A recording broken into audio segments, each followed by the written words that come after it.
A new bill in Congress could fundamentally change how naturalized citizens lose their citizenship. If you're a naturalized U.S. citizen, what you're about to hear might concern you.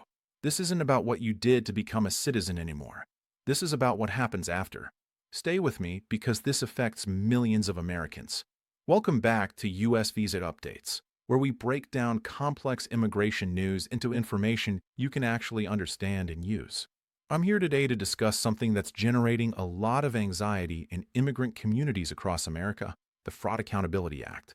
This bill was recently introduced in both the Senate and the House of Representatives, and it represents a dramatic shift in how the government approaches citizenship revocation. Now, before we dive deep, I want you to take a breath.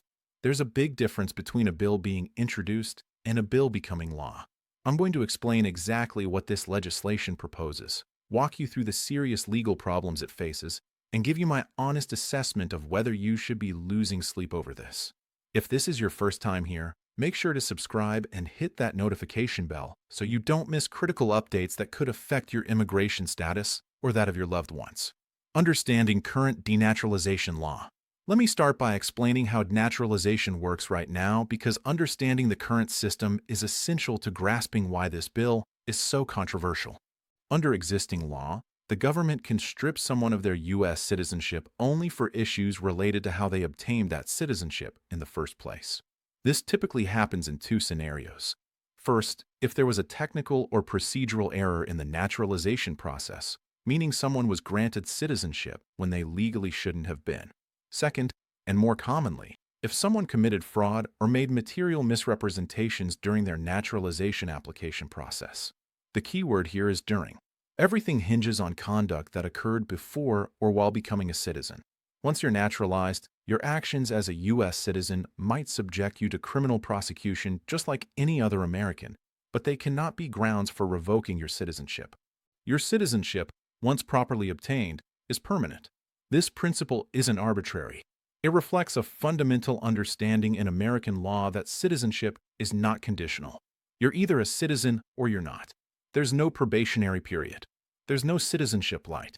This protection exists because our legal system recognizes that the ability to revoke citizenship creates a two-tiered system where some Americans have more secure status than others. What the Fraud Accountability Act actually proposes now, the Fraud Accountability Act completely upends this framework. Let me walk you through the major provisions of this bill because the details matter enormously. First, and most significantly, this legislation would allow denaturalization for fraud committed after someone becomes a U.S. citizen. Read that again. Not fraud in obtaining citizenship. Fraud committed as a U.S. citizen. This represents a fundamental reimagining of what denaturalization means. Instead of being a corrective measure to undo improperly granted citizenship, it becomes a punishment for criminal conduct by citizens. Second, the bill removes denaturalization from civil court and places it directly into criminal proceedings.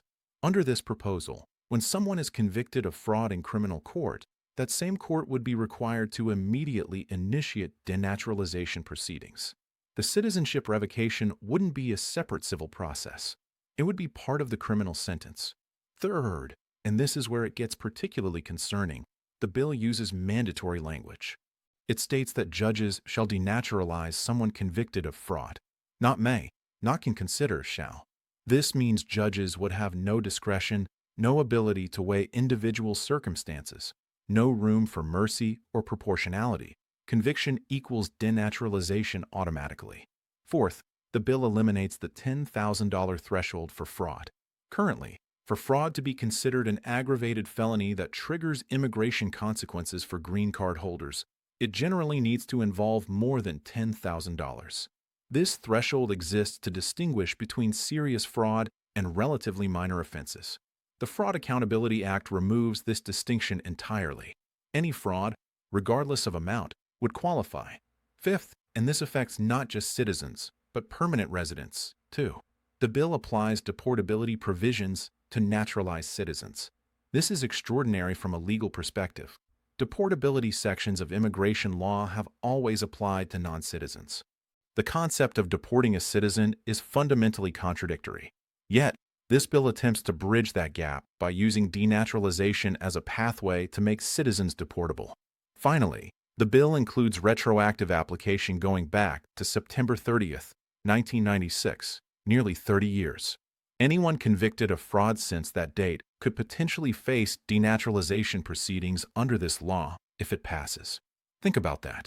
Someone who committed a fraud offense 20 years ago, served their time, rebuilt their life, could suddenly face citizenship revocation. Who this bill would impact? The implications are staggering when you consider who could be affected. We're not just talking about major fraud schemes involving millions of dollars, though those would certainly be covered. We're talking about any fraud conviction. Consider someone convicted of tax fraud involving a relatively small amount, or someone who committed welfare fraud, or someone who lied on a loan application, or engaged in any of countless scenarios that could technically constitute fraud under federal or state law. Under this bill, all of these would trigger mandatory denaturalization if the person is a naturalized citizen. The daycare fraud scandal that prompted this legislation involved serious misconduct that defrauded government programs.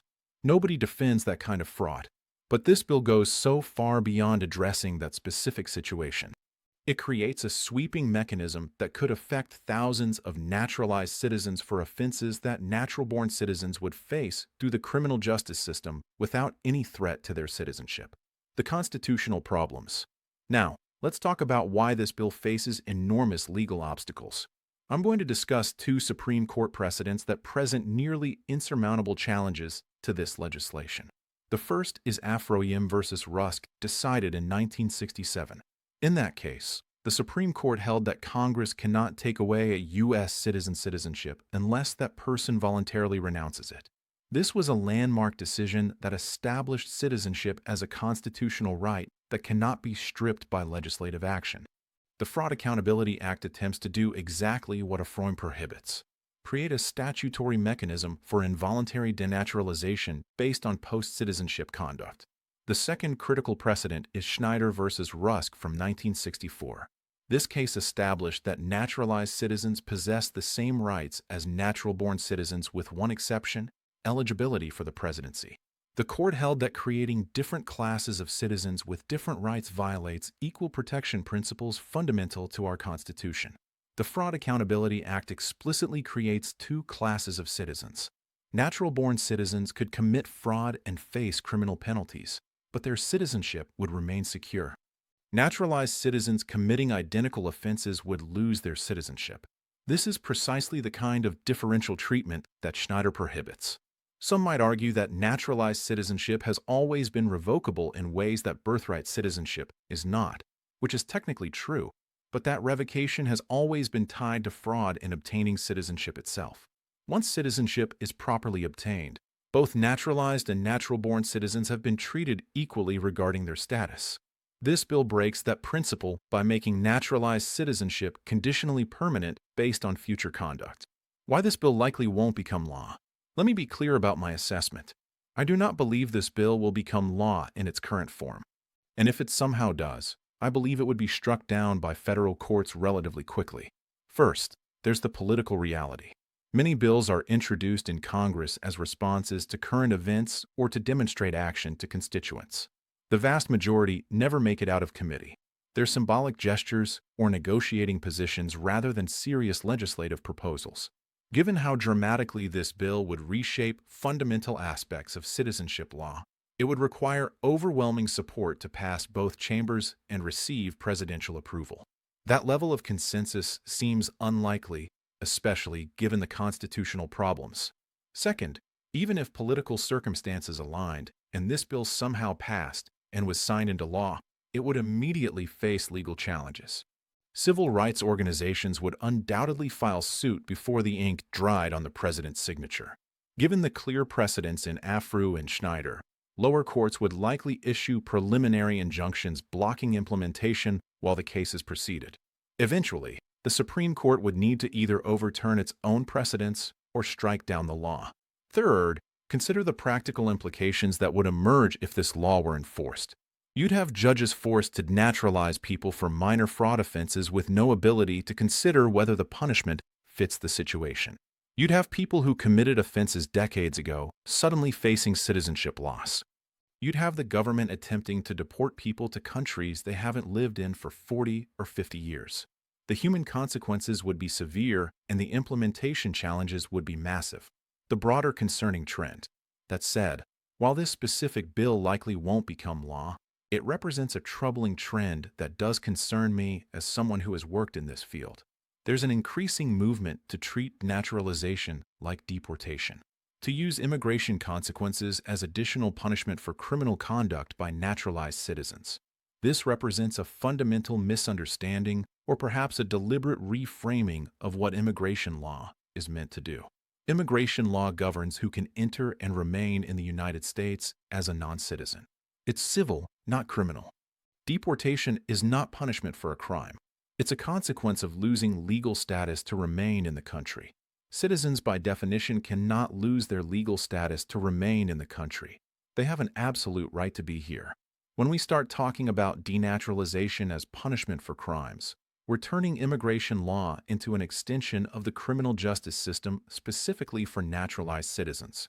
We're creating additional penalties that apply only to some Americans based on how they acquired citizenship. That's not how our system is supposed to work. The criminal justice system already has mechanisms for punishing fraud, prison sentences, fines, restitution to victims, probation. These penalties apply equally to all Americans regardless of how they became citizens. If we decide that current penalties for fraud are insufficient, then we should increase those penalties for everyone, not create a separate, harsher regime that applies only to naturalized citizens. What you should actually worry about. So, if you're a naturalized citizen watching this video, what should you take away from all of this? First, don't panic about this specific bill. Seriously, the likelihood of it becoming law is very low, and even if it somehow did, it would face immediate legal challenges that would very likely succeed. This is not something to lose sleep over tonight. Second, do stay informed about immigration policy generally. Subscribe to channels like this one that track these developments. While this particular bill is unlikely to become law, immigration policy is constantly evolving, and being informed helps you understand your rights and any real changes that might affect you. Third, if you have any issues in your past related to your naturalization application, whether you think they're significant or not, consider consulting with an immigration attorney who has experience with denaturalization cases. I'm not trying to scare you, but it's always better to be proactive than reactive. Most people have nothing to worry about. But if you do have concerns, professional advice is valuable. Fourth, recognize that your voice matters. If legislation like this concerns you, contact your representatives. Let them know your perspective. Congress responds to constituent input. Many members may not fully understand the implications of bills they're asked to support. Your story and your concerns can make a difference. The Fraud Accountability Act represents a dramatic proposal that likely won't survive constitutional scrutiny, but it's part of a broader conversation about citizenship, naturalization, and what it means to be American. These are important discussions, and I'm committed to keeping you informed as they develop. If you found this analysis helpful, please give this video a thumbs up and share it with anyone in your community who might be concerned about these issues. Drop your questions or thoughts in the comments below.